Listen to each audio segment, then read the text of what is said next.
mga beshi, dahil puro na lang ako craving satisfied, ang pinaglilihian ko naman ngayon ay bibingka. So, imbes na bibili ako sa mga nagpapa-order na $6 ang isang tub, tapos, so lang, subukan ko naman ako ang gagawa. Ito, $2, $2.65. So, $6.65 lahat.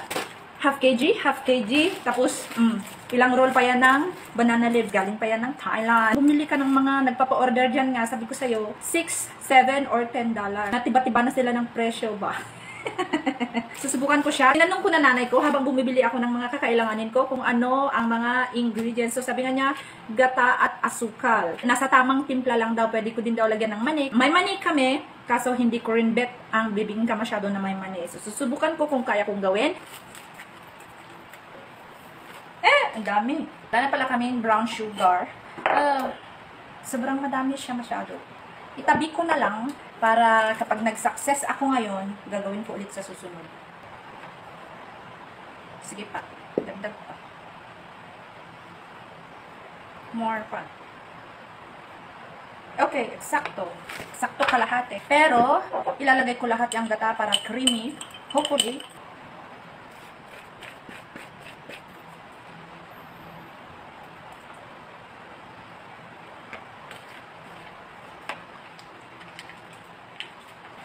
ala, parang basa na tuloy.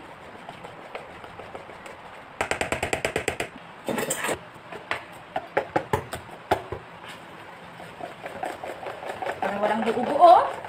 Dapat haluing mabuti daw. Sabi ng nanay ko. Siguro ganyan. Para daw timpla ng pancake eh. Tikman din natin kung tama yung tamis. Dagdagan natin ng kunting asukal pa. Creamy siya. Lasang-lasa na yung nyog. Subukan natin, 2 kutsara muna. Kasi hindi naman ako sweet tooth. Tsaka ako lang naman kakain nito. Wala akong i-impress na iba.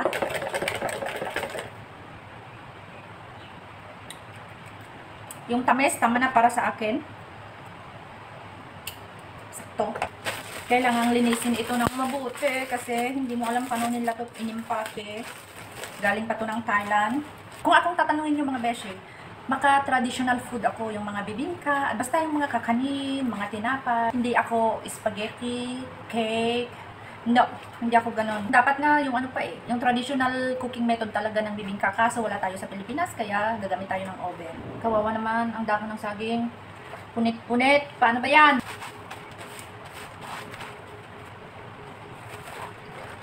Ang panit.